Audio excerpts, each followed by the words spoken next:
to the point where I had, friends that had died, and I didn't cry at all, just emotionally numb. Had family members that passed away, like a great-grandfather who I loved and was close to passed away, and I didn't even go to his funeral, didn't want to have anything to do with it, just emotionally dead, emotionally numb. And something about that started shaking me up, seeing myself fall on my knees, all this black air left the inside of me, and it started getting me thinking, God's got this funny way of intervening where he's very creative, and he doesn't just like come up and, he can do that, but it's like he's very creative. He speaks in so many different ways, and he's always speaking to us, whether we're with him or we're running from him. He's always speaking to us, and he's always setting us up to know more of his goodness and more of his love. Right. Exactly. And so I'm sitting there and I'm thinking, why am I thinking about this? I got this song on, it's on repeat in my headphones going over and over. We're coming down the hill. I see this black air leaving the inside of me. I know that it's all the bad things coming out of me. And I look over out the window. At this point, I had changed sides from this side of the bus. I changed seats over to this side of the bus. And I look over out the window, and we've made it down to the bottom of the hill. And there's a creek next to the side of the bus. And next to the creek, there's sand. And there's two sets of animal footprints walking down the side of the creek. And one of them goes off and disappears, and the other one keeps going by itself. And it reminded me of that old Footprints poem. Have you ever seen that? Yeah, I've seen it. Yeah. It talks about a guy walking down the beach. The guy looks back, and at the hardest times in his life, there's only one set of footprints. The rest of the time, it's him and God have been walking together. But at the hardest time, there's only one set of footprints, and he asks God, why at the hardest times of my life did you leave me? And God said, I didn't leave you. Those were the times I was carrying you. Yeah, exactly. And I hadn't seen that that poem since I was a kid, Right. And I'm looking out the window and I see this, and immediately that all starts flooding back in. And I just asked God out loud on this firefighting bus, God, where the hell have you been? That was my question. It was an honest question. It was what I felt. It was the same question the guy asked in the poem, why in the hard times did you leave me? And that was my question to God. And right when I asked that, all of this, it was really an open vision. I was taken there. I could physically feel it, smell it. I was experiencing times in my life all over again. But he took me back to all these different times in my life. Times that I felt alone, even victories in my life where my dad didn't live by me, and I had some sports, big days in sports, and won a game, the big game, and I won the winning goal in soccer, and then some other football stuff, and I was a champion wrestler, and my dad wasn't really there for a lot of that. And I felt alone, other people's parents cheering for me, but when I'd get up in victory, I'd always feel like defeat too, because I didn't have my dad there. And God was taking me through all these different scenarios in life and showing me where he was. And awesome. One of them was this, this winning soccer game. We were tied at the very end of the game. I broke free.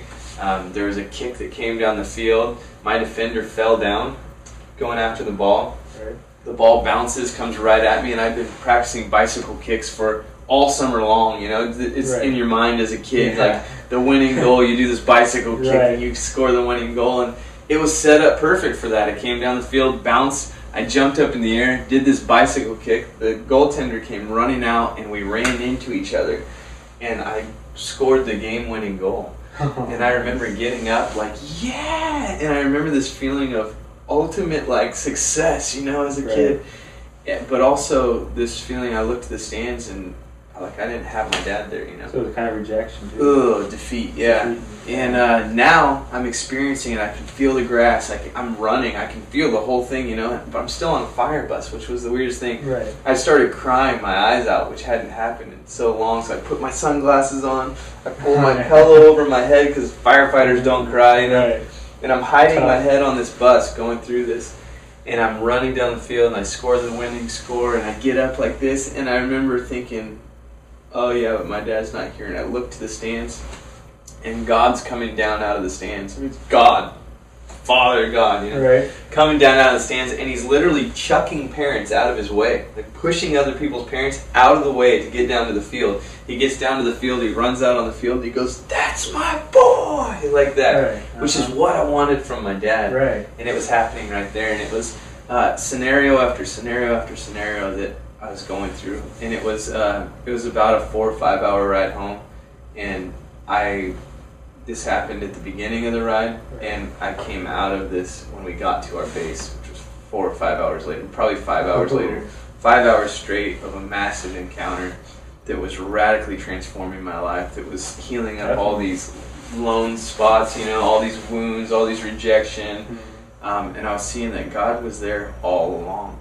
And some of the things that I thought he had let happen, he did not want to happen, but it was people's free will. Like, if I punched you in the face right now, it wouldn't be that God was saying, I want Scott to punch Justin in the face. It'd be that I have free will. I'm in control of if I put my finger in my nose, it's not because God wants me to put my finger in my nose, because I want, you know what I mean? You're right, I know. Yeah, and so I just realized, like, God gave free will because he's not a controlling king. He's a loving father. Definitely. And so in free will, we can choose him.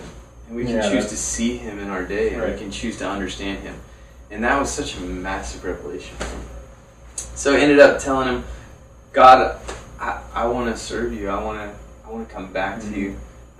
But I got to have help. I can't.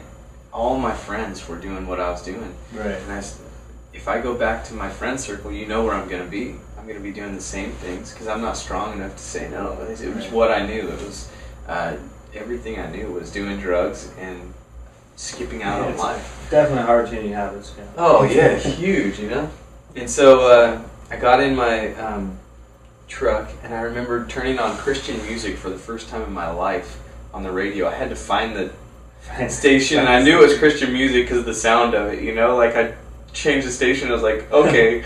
It was a little cheesy, and I knew that was it. Yeah. And so I turned up the Christian music, and I remember driving down the freeway on the way home. It was an hour drive to my house, actually to my mom's house. I was going to go to my mom's house.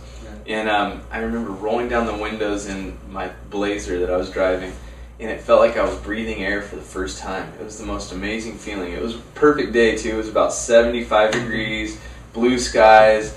It was just awesome, puffy little white clouds here and there. I remember hanging my head out the window going 70 miles an hour down the freeway and just taking really deep breaths of air.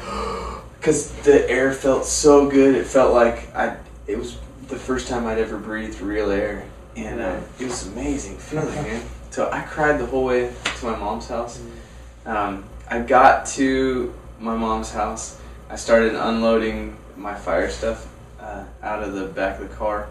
And this little Christian girl from across the street, she was about my age. I always thought she was so hot. About 3 weeks before, I was getting drunk on the porch of the house that my mom lived in. And I had a bunch of friends out there. And she drove by, and I waved to her. And I would always wave to her because I thought she was so cute. She was the Christian girl, and I was the dirty kid down the street that did bad things. And I waved to her, and my friends were there, and I said, I'm going to marry that girl one day. and I remember one of my friends pushed me off the porch. It was funny. We were laughing and everything. And it was a joke. Right. But I just got home, and on the fire bus, one thing that I didn't say to God, but I thought in the back of my head is, I need help. And it'd be cool if you sent the cute little Christian girl from across the street to help me, Right. And but I would never say that to God, right? Yeah. But the story of the prodigal son, he came home and he got a party and a fatted calf, and I thought it'd be cool if I got a party and a hot Christian girl. But so I'm unloading my stuff, and I look over my shoulder, and the hot Christian girl from across the street's walking over, and I go, oh my gosh, and I'm unloading my stuff, and she comes over and invites me to, she was a single mom. She had a 3-year-old son who was turning 4, and I had a dirt bike, and I used to race dirt bikes and stuff, and I would take him for rides up and down the street on his dirt bike, And so she said, hey, I want to invite you to his birthday party, and then I was wondering if you would want to come to church with me. And I went, no way. I hadn't been invited to church in I don't know how long. I mean, people just don't do that, Like, when's the last time you were at a grocery store and someone walked up and said, hey, I was just wondering if you wanted to go to church with me? It just doesn't happen. It's starting to happen more and more now, but Right. it doesn't happen that much. It never happened to me. And she invited me to church, and I went, no way. Because I had just had this encounter. Yeah. And I just secretly thought it would be cool if the little Christian girl from across the street, who's so cute, would invite me to go with her to church or something, you know.